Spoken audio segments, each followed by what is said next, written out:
kelompok 4. Di sini kami mau memperkenalkan diri, dimulai dari sana.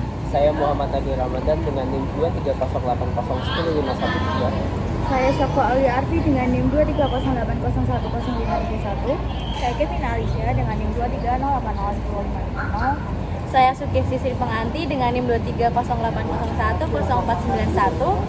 Saya Syariza Listiawan dengan NIM 23080110518. Nah, jadi hari ini kita di Petun untuk melakukan observasi dengan nomor perkara nomor 67 mengenai sengketa dari kantor pertanahan di Kabupaten Temanggung. See you guys.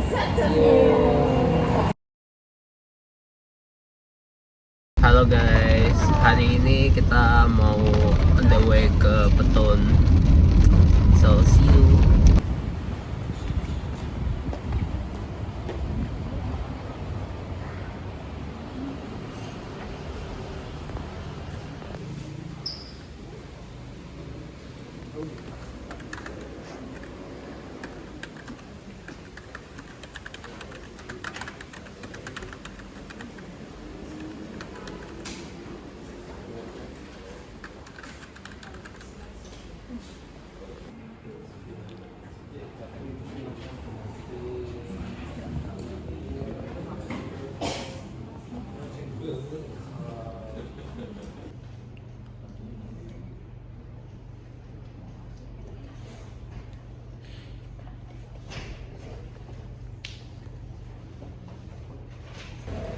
Halo, kita sekarang lagi di Petun.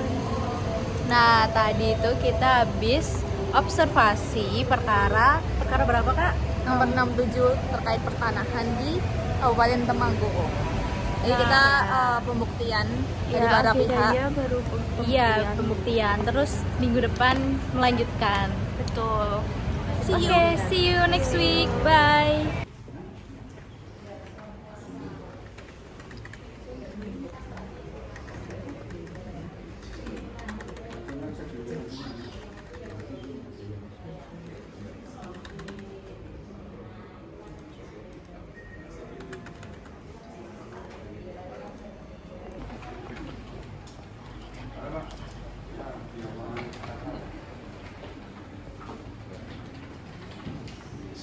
Perkara nomor 3.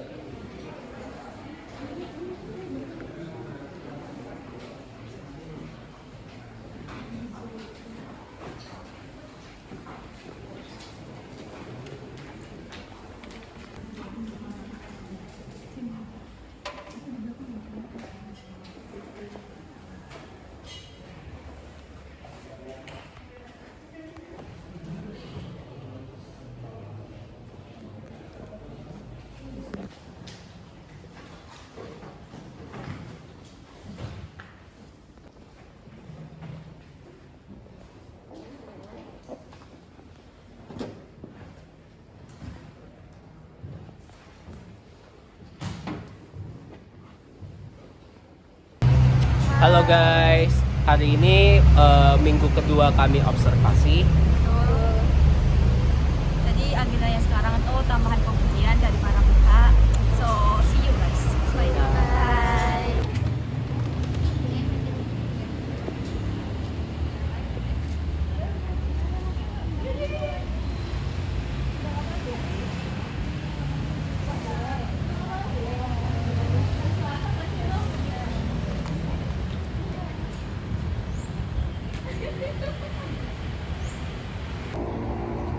Halo guys, jadi hari ini kita di Petun lagi, tanggal berapa?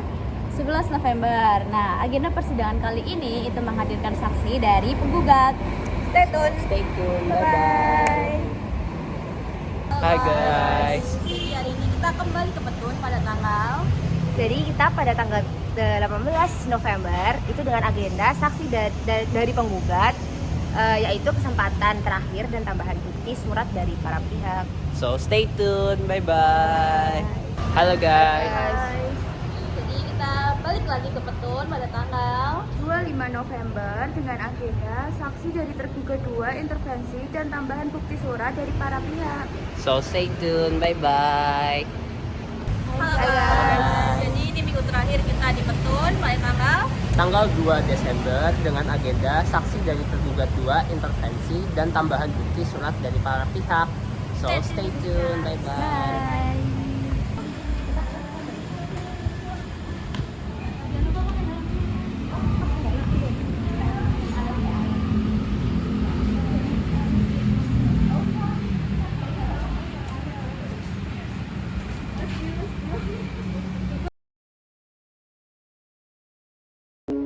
Assalamualaikum warahmatullahi wabarakatuh. Pada video ini kami akan memaparkan kronologi singkat perkara sengketa pertanahan di Desa Batusari, Kabupaten Temanggung, serta analisis hukumnya dalam perspektif hukum acara tata usaha negara dan hukum administrasi negara.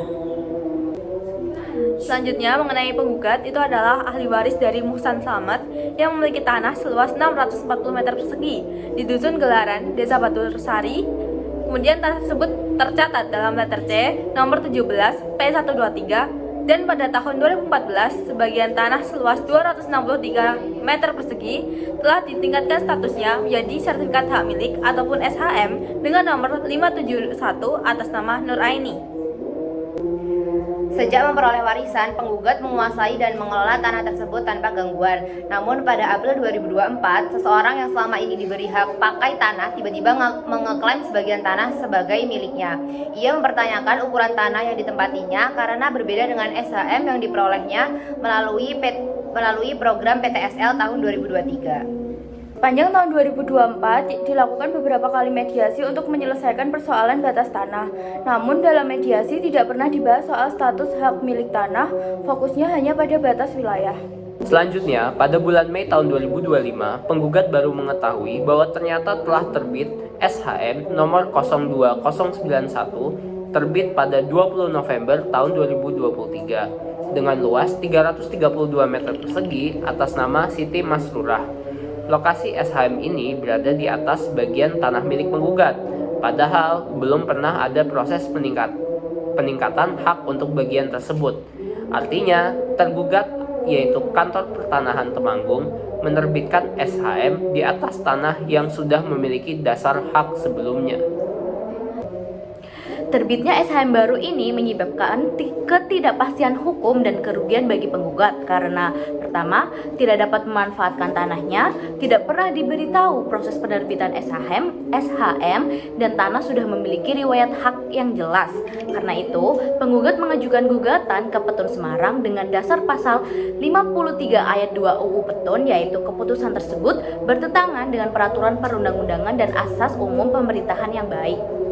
Selanjutnya mengenai objek sengketa, itu berupa sertifikat hak milik nomor 02091 memenuhi unsur keputusan tata usaha negara karena yang pertama itu merupakan bentuk penetapan tertulis, yang kedua dikeluarkan oleh pejabat TUN atau kepala kantor pertanahan, dan yang ketiga itu bersifat konkret, individual dan juga final.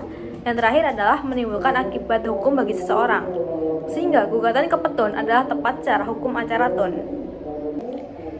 Tergugat tidak menjalankan prosedur sebagaimana diatur dalam PP nomor 24 tahun 1997 dan Permen Agraria nomor 3 tahun 1997 karena yang pertama tidak melakukan pengumuman daftar isian dan peta bidang selama 30 atau 60 hari.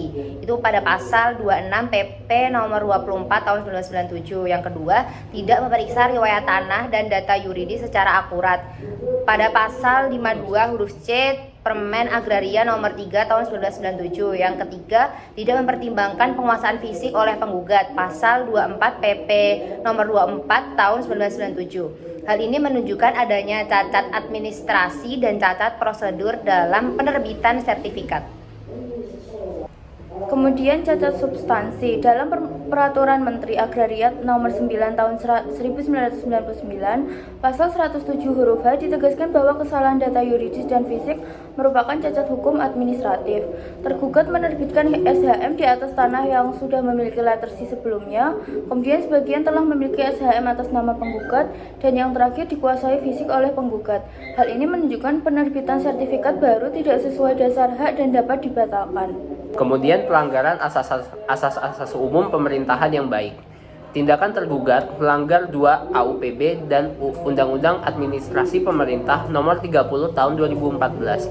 Pertama ada asas kepastian hukum, SHM lama penggugat telah terbit tetapi dikesampingkan oleh SHM baru. Yang kedua, asas kecermatan. Tergugat tidak cermat memeriksa dokumen, riwayat tanah, dan keadaan fisik lapangan. Pelanggaran ini memperkuat alasan pembatalan objek sengketa sesuai pasal 53 ayat 2 huruf B Undang-Undang PTUN. Gugatan tersebut juga memenuhi syarat formil. Yang pertama, diajukan terhadap KTUN. Kedua, diajukan dalam tenggang waktu 90 hari sejak diketahui adanya putusan. Ketiga, penggugat memiliki kepentingan langsung sebagai pemilik tanah. Dan yang terakhir, tuntutan gugatan berupa pembatalan sertifikat dan pencabutannya oleh tergugat sesuai dengan kompetensi petun. Oke, jadi dalam petitum penggugat itu meminta yang pertama mengabulkan gugatan, yang kedua itu menyatakan batal SHM nomor 02091, yang ketiga memerintahkan pencabutan sertifikat, dan yang terakhir adalah menghukum tergugat membayar biaya perkara. Jadi berdasarkan analisis tersebut, petitum ini tuh sesuai dengan ketentuan hukum acara tun karena memohon pembatalan ketun yang cacat hukum. Demikian pemaparan kami mengenai kronologis dan analisis hukum sengketa penerbitan SHM di Desa Batursari. Semoga video ini memberikan pemahaman mengenai proses administrasi pertanahan dan penyelesaian sengketa melalui peradilan tata usaha negara.